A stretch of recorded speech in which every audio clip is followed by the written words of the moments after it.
ને મિત્રો મજામાં. મિત્રો અગાઉ NMMS જે 8મા ધોરણના માટે સ્કોલરશિપ માટેની જે પરીક્ષા લેવાય છે એમાં એક પ્રશ્ન આવો પૂછ્યો હતો કે અહીંયા તમને ચોરસ કેટલા છુપાઈ રહ્યા છે, મતલબ આ 1 2 ને 3 ચોરસ છે ને પાછી આવી રીતના વચ્ચે 2 લાઈન છે.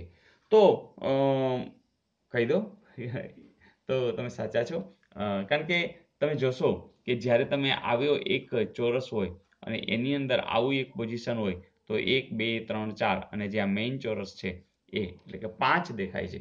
તો મિત્રો અહીંયા કલ્પનામાં તમે જોડો છો તો કે અહીંયા 5 અહીંયા છે, અહીંયા 5 છે અને અહીંયા 5 છે, એટલે કે 5 તેરીને 15 છે. તો એ સિવાય કોઈ નવું ડેવલપમેન્ટ દેખાતું નથી, એટલે અન્ય રેખાઓ જોડાવાથી નવું ડેવલપમેન્ટ નથી. ધેટ મીન્સ કે આનો જવાબ કેટલો છે? 15. અને તમે બિલકુલ સાચા છો. જોઈએ નેક્સ્ટ. મિત્રો આ પણ પૂછાયેલો અને પ્રશ્ન બહુ મસ્ત છે. કુલ કેટલા રેખાખંડો રચાય છે? ચલો કહો જોઈએ. વિડીયો સ્ટોપ કરો અને ટ્રાય કરો. ગુડ. મિત્રો અહીંયા એક શબ્દની મારામારી છે.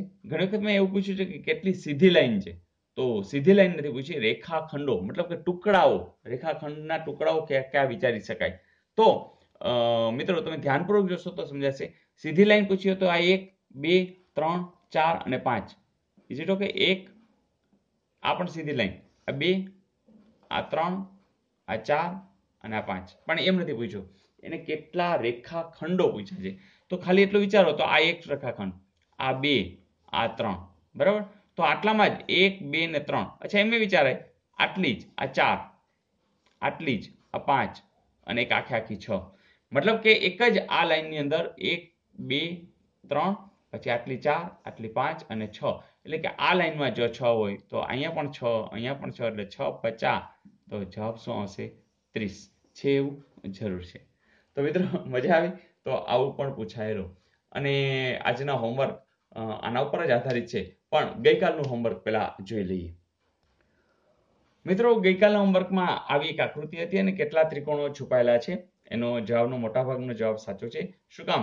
કે વાત આટલી જ છે કે અહીંયા આ જે આકૃતિ છે એમાં તમને ખબર જ છે કે આવું હોય, આટલું જ ખાલી હોય ત્યારે તમે સમજી જાઓ છો કે એમાં 8 ત્રિકોણ તો આવેલા જ છે. હા કે ના? જેમ કે આ 1 2 3 4, પછી આ તો કે 5, આ તો કે 6, પછી આ તો કે 7 અને આ 8. તો 8 ત્રિકોણ તો છે જ. હવે વાત શું છે કે હવે આ એક રેખા વધારાની આવી છે. જોજો તો અહીંયા 2 ટુકડા તો બીજા 2 નવા મળ્યા. એ જ રીતે અહીંયા બીજા 2, અહીંયા બીજા 2 અને અહીંયા બીજા 2, બીજા 8 આવી ગયા, એટલે કે 16 થયા. હવે અહીંયા આવી રીતના આમ કર્યું છે, પણ આમ કરવાથી કાંઈ બીજા કોઈ ત્રિકોણો બનતા નથી. તો અહીંયા જવાબ તમારો સાચો છે, 16 છે જવાબ આવે. આ જ સમની અંદર એવું પણ પૂછ્યું હતું એ સમયે કે અહીંયા અર્ધગોળ કેટલા છે. તો તમે જાણો છો કે અર્ધગોળ અહીંયા પણ થયો, અહીંયા પણ થયો, અહીંયા પણ થયો, અહીંયા પણ થયો. તો અર્ધગોળની વાત કરીએ તો એ જવાબ કેટલો આવશે? 8. પણ ત્રિકોણો કેટલા છુપાયેલા છે? જવાબ આવશે 100. Is it okay? તો હવે તમારું હોમવર્ક રેડી છે. હોમવર્કમાં માત્ર એટલું જ છે કે અહીંયા જે તમને આવા તમારું હોમવર્ક બની જશે. અહીંયા જે તમને ત્રિકોણ આપ્યો છે, સોરી સ્ટાર આપેલ છે, એની અંદર ત્રિકોણો છે એ કેટલા છુપાયેલા છે. તો હવે તમારો જવાબ આની અંદર શોધવાનો છે. ચલો ટ્રાય કરો અને વિકલ્પ આપી દઉં તો વિકલ્પ તમને આપી દઉં.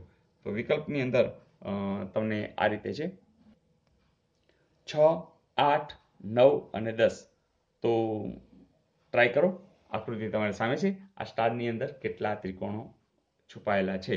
મિત્રો આપણે એનડીસી પરિવારમાં પણ સ્ટાર કેટલાક છુપાયેલા છે અને એ છુપાયેલા સ્ટાર જલ્દી નોકરી લઈ અને આપણને કોમેન્ટ્સમાં લખી રહ્યા છે.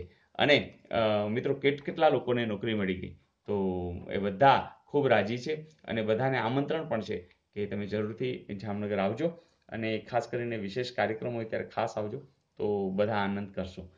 તો બસ દોસ્તો, તમારી કોમેન્ટ્સ મળતી રહે છે. બસ બધાનો પ્રેમ છે એ વધુ ને વધુ જેને કહેવાય કૂદકે ને ભૂસકે વધી રહ્યો છે.